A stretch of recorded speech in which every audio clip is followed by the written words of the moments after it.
Assalamualaikum warahmatullahi wabarakatuh. Jumpa lagi dengan materi pembelajaran Bahasa Indonesia kelas 10. Kali ini kita akan membahas pengertian debat, ciri-ciri debat, fungsi dan manfaat debat, tujuan debat, jenis-jenis debat, unsur-unsur debat, tata cara debat, etika debat, struktur debat, dan kaidah kebahasaan teks debat. Kita mulai dari pengertian debat. Menurut Kamus Besar Bahasa Indonesia atau KBBI, debat adalah pembahasan atau pertukaran pendapat mengenai suatu hal dengan saling memberi alasan untuk mempertahankan pendapat masing-masing. Sedangkan Henry Guntur Tarigan mendefinisikan debat adalah suatu argumen untuk menentukan baik tidaknya suatu usul tertentu yang didukung oleh satu pihak yang disebut pendukung atau afirmatif dan ditolak disangkal oleh pihak lain yang disebut penyangkal atau negatif. Sedangkan Dori Wuwu Hendrikus berpendapat bahwa debat adalah saling adu argumentasi antar pribadi atau antar kelompok manusia dengan tujuan mencapai kemenangan untuk satu pihak.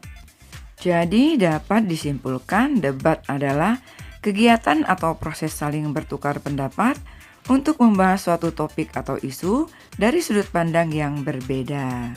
Sedangkan teks debat adalah teks yang berisi kegiatan debat.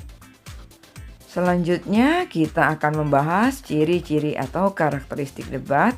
1. Terdapat dua sudut pandang yaitu afirmatif atau pro atau pihak yang menyetujui topik, dan negatif atau kontra yaitu pihak yang tidak menyetujui topik. 2. Adanya proses saling mempertahankan pendapat antara kedua belah pihak. 3. Adanya adu argumentasi yang bertujuan untuk memperoleh kemenangan. 4. Hasil debat diperoleh melalui voting atau keputusan juri. 5. Sesi tanya jawab bersifat terbatas dan bertujuan untuk menjatuhkan pihak lawan.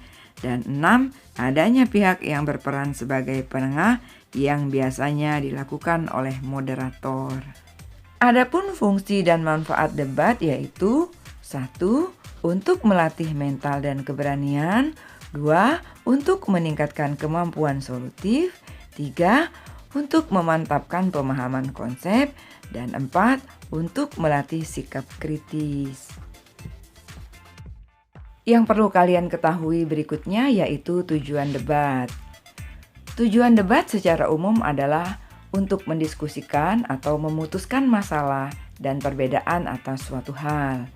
Selain itu, tujuan debat diantaranya melatih keberanian mengemukakan pendapat, melatih mematahkan pendapat lawan, meningkatkan kemampuan merespon sesuatu masalah, memantapkan pemahaman konsep seseorang terhadap materi atau pelajaran yang diberikan, dan melatih seseorang untuk bersikap kritis terhadap semua teori yang sudah diberikan. Pembahasan kita selanjutnya yaitu tentang jenis-jenis debat. 1. Debat parlementer atau majelis merupakan debat yang mempunyai maksud dan tujuan untuk memberi dan menambahi dukungan untuk suatu undang-undang tertentu. Semua anggota yang menyatakan pendapat dan pandangannya, baik itu mendukung atau menentang suatu usul, telah mendapatkan izin dari majelis. Debat ini sering digunakan oleh badan legislatif. Yang kedua, debat pemeriksaan ulang. Debat ini mempunyai maksud dan tujuan untuk mengajukan serangkaian pertanyaan satu dengan lainnya yang saling berhubungan. Hal ini menyebabkan individu yang ditanya menunjang posisi untuk hendak ditegakkan atau diperkokoh oleh penanya. Debat ini diterapkan pada kantor pengadilan. Yang ketiga, debat konvensional, formal, atau pendidikan. Debat ini mempunyai maksud untuk memberikan kesempatan bagi dua tim pembicara dalam mengemukakan kepada pendengar sejumlah pendapat yang menunjang atau membantah suatu usulan. Masing-masing pihak diberi jangka waktu yang sama untuk memberikan dukungan atau bantahan. Debat jenis ini biasa dilakukan pada debat pilpres atau pemilihan presiden dan wakil presiden, debat pilgub atau pemilihan gubernur, debat pilwakot atau pemilihan wali kota, dan debat pilbub atau pemilihan bupati. Yang terakhir yaitu debat kompetitif. Debat ini biasa dilakukan di dalam dunia pendidikan. Debat ini tidak bertujuan untuk menghasilkan keputusan, namun lebih ke arah mengembangkan kemampuan tertentu di kalangan peserta, terutama dalam menyampaikan pendapat secara logis, jelas, dan teratur, serta mendengarkan suatu pendapat yang berbeda. Pembahasan kita selanjutnya yaitu tentang unsur-unsur debat. Unsur debat meliputi 1. Mosi. Mosi disebut juga topik atau tema yang akan diperdebatkan. Topik ini menjadi dasar untuk masing-masing pihak yang berdebat dan menjadi penentu sikap dalam menyatakan pendapat dengan didukung oleh argumen. 2. Tim afirmasi, yaitu tim yang bertugas mendukung mosi atau tema debat, mendefinisikan tema debat, mendukung kasus, memberi materi inti beserta contohnya, menyampaikan argumen-argumen yang mendukung mosi, dan merespon kasus tim oposisi. 3. Tim oposisi. Tim oposisi adalah tim yang bertugas untuk menolak mosi atau tema debat, memberikan tanggapan definisi tim afirmasi, menyampaikan argumen penolakan mosi, dan merespon argumen-argumen dari tim afirmasi. 4. Tim netral adalah tim yang tidak mendukung ataupun menolak mosi atau tema debat. 5. Moderator. Moderator yaitu pemandu debat atau orang yang mengarahkan jalannya debat. 6. Penulis. Penulis adalah seorang yang bertugas untuk mencatat segala sesuatu yang dinyatakan dalam debat. Pembahasan kita selanjutnya yaitu tentang tata cara teks debat. 1. Memahami dan menjalankan peraturan debat yang telah disepakati oleh peserta dan anggota debat. Jika seseorang anggota debat melanggar peraturan, maka akan berpengaruh kepada timnya. 2. Pertanyaan yang diajukan sebaiknya disampaikan dengan profesional, tidak menghina, menguji, maupun merendahkan lawan. Pertanyaan juga tidak boleh menyerang lawan secara pribadi, namun fokus ke permasalahan yang sedang dibahas. 3. Ajukan argumen dengan analisis yang kritis, masuk akal, dan runtut. Ketiga hal ini akan lebih baik jika dilakukan dengan kemampuan retorika yang baik. 4. Dalam menyampaikan gagasan, kenali dan pahami kelemahan maupun kelebihan yang dimiliki lawan. Hal ini sangat penting untuk menyusun strategi debat sehingga efektif dalam menyangkal dan mempengaruhi lawan, bahkan seluruh peserta debat. 5. Argumen yang disampaikan tidak perlu terlalu banyak karena waktu yang terbatas. Susun argumen ke dalam poin-poin yang singkat dan lugas yang merujuk langsung ke permasalahan yang sedang didebatkan. 6. Memahami dengan baik tentang kesalahan-kesalahan dalam berpikir, terutama pada penyelesaian masalah. Hal ini juga berfungsi untuk mengetahui kelemahan argumen yang diberikan oleh lawan. 7. Menyajikan gagasan yang akurat dan dapat dipertanggungjawabkan. Sertakan juga data-data yang valid yang dapat mendukung argumen atau gagasan. 8. Buatlah kesimpulan yang menunjukkan pernyataan final dengan kalimat yang lugas dan langsung menuju ke titik celah lawan. Penyampaian kesimpulan tidak perlu terlalu panjang, cukup poin-poin yang menegaskan argumentasi dan disampaikan dengan tegas untuk menunjukkan rasa percaya diri bahwa argumen tersebut benar. Berikut ini tata cara yang diterapkan dalam lingkungan sekolah. 1. Guru membagi siswa menjadi 2 kelompok peserta debat, yang satu pro dan yang lainnya kontra. 2. Guru memberikan tugas untuk membaca materi yang akan diperdebatkan oleh kedua kelompok tersebut. 3. Setelah selesai membaca materi, guru menunjuk salah satu anggota kelompok pro untuk berbicara. Kemudian, setelah selesai, ditanggapi oleh kelompok kontra. Demikian seterusnya sampai sebagian besar siswa bisa mengemukakan pendapatnya.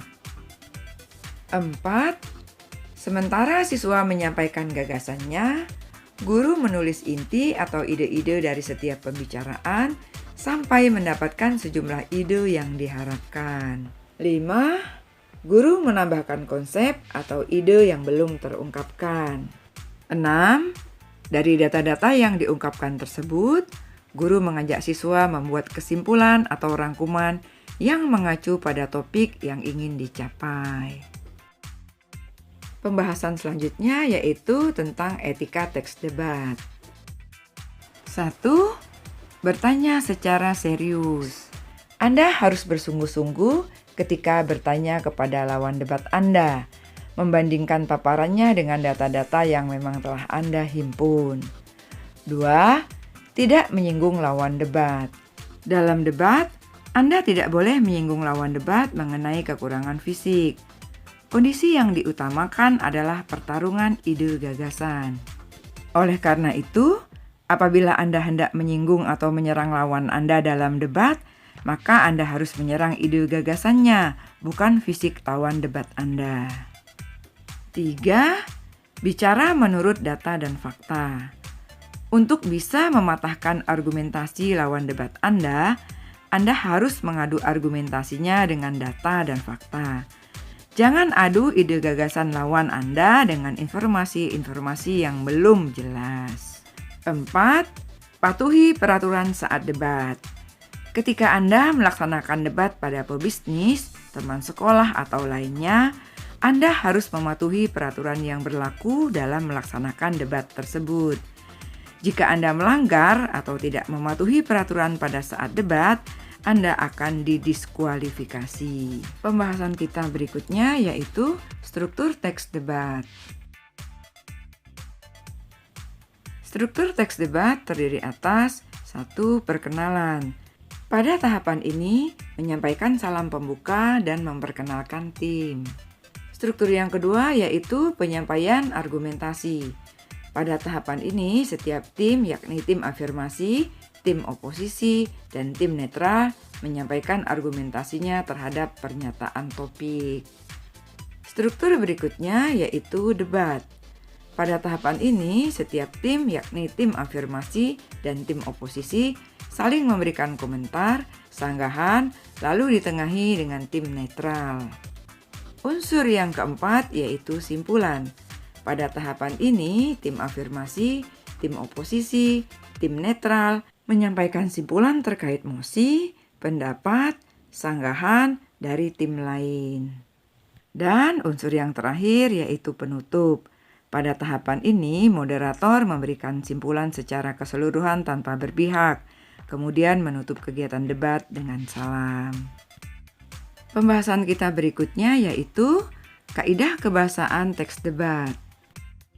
Beberapa kaidah kebahasaan dalam teks debat antara lain: 1. Menggunakan kalimat kompleks.